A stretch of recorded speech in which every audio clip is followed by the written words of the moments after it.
الشیطان الرجیم بسم اللہ الرحمن الرحیم الحمدللہ رب العالمین اللہم صلی علی محمد و آل محمد۔ دوستو، آج ہم سورہ توبہ کی آیت نمبر 58 کے بارے میں یعنی 58 کے بارے میں بات کرنے جا رہے ہیں۔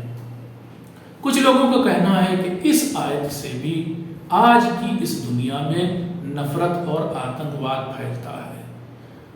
جب لوگوں کے اس اعتراض کو ہم نے سنا تو ہمیں خود ہنسی آئی کہ اس آیت سے آج کے دور میں آتنکواد یا نفرت کیسے پھیل سکتی ہے۔ میں آیت بھی آپ کو سناؤں گا، آیت کا پس منظر یا بیک گراؤنڈ اس کی وہ بھی سناؤں گا، اور پھر آپ بتائیے گا مجھے خود ایمان سے دل پہ ہاتھ رکھ کے کہ اس سے آج کیسے نفرت یا آتنکواد پھیل سکتا ہے۔ میں آیت کو آپ کے سامنے پڑھتا ہوں، آپ غور سے سنیں۔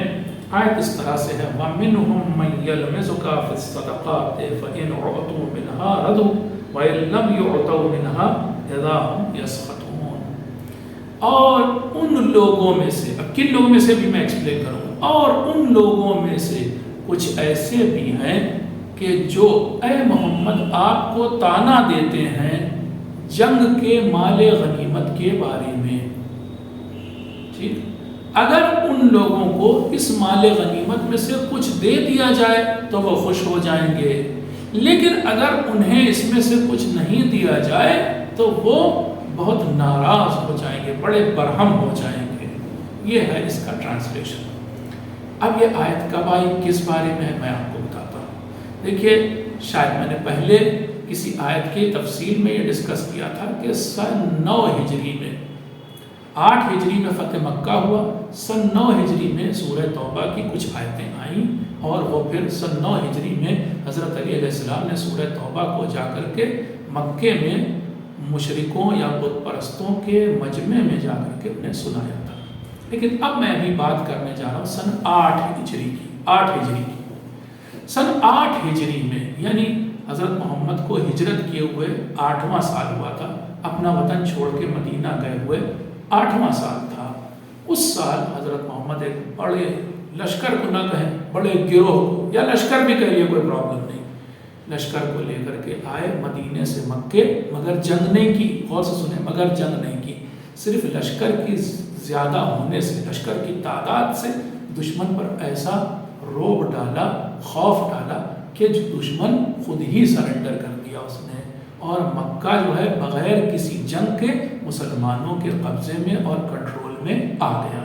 یہ تاریخی ایک حقیقت ہے جو میں آپ کے سامنے پیش کر رہا ہوں۔ اس کے بعد لیکن، اس فتح مکہ کے بعد کچھ ہی دنوں بعد ایک جگہ تھی مکے سے تھوڑا دور، حوازن اور ثقیف، وہاں پر 2 قبیلے بستے تھے، اور وہ جگہ کون سی تھی؟ حنین۔ وہاں کے لوگوں نے، مکے سے تھوڑی دور، وہاں کے لوگوں نے جو غیر مسلم تھے، انہوں نے لشکر بنا کر کے مسلمانوں پر حملہ کرنے کی کوشش کی۔ جب یہ پتہ چلا، بالکل پکی خبر آ گئی کہ وہ لوگ کسی بھی وقت حملہ کر سکتے ہیں، تو پھر حضرت محمد لشکر لے کر کے ان کی طرف چلے۔ البتہ ان کے بستی تک نہیں پہنچے تھے، راستے میں ہی جو جگہ تھی حنین، وہاں پر جنگ ہوئی۔ حنین کی جنگ پہلے شروع میں مسلمان ہار رہے تھے، لیکن بعد میں اللہ کی مدد سے، اللہ نے فرشتے بھیجے تھے جس کی مدد سے مسلمان وہ جنگ جیت گئے۔ اب اس جنگ میں مسلمانوں کو، جیسے اور جنگوں میں ہوتا ہے، آج بھی ہوتا ہے، جب جنگ جیتی جاتی ہے تو دشمن سے بہت کچھ ہتھیار، مثلا ٹینک، آج ٹینک ہوتا ہے، کل تلوار ہوتی تھی، گھوڑے، یہ سب چیزیں حاصل ہوئے، مال غنیمت کہا جاتا ہے۔ اس مال غنیمت کو حضرت محمد بانٹ رہے تھے اپنے ساتھیوں کے بیچ۔ اب ان میں 2 طرح کے ساتھی تھے، ایک تو وہ پرانے مسلمان تھے کہ جو مدینے سے چل کر کے حضرت محمد کے ساتھ آئے تھے لشکر میں، اور کچھ وہ نئے مسلمان تھے کہ جو ابھی فتح مکہ کے وقت، جب مکہ کنٹرول میں آیا مسلمانوں کے، تو اس وقت وہ لوگ مسلمان ہوئے تھے۔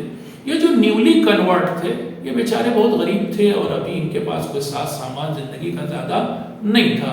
حضرت محمد نے اپنے ساتھیوں سے کہا، سب سے، ان پرانے ساتھیوں سے خاص طور سے، کہ اگر تم لوگ اجازت دو، ویسے تو تمہارا حق بھی ہے اس مال غنیمت پر، لیکن تم لوگ اجازت دو تو یہ لوگ بہت ضرورت مند ہیں، میں انہی میں یہ سارا مال بانٹے دے رہا ہوں۔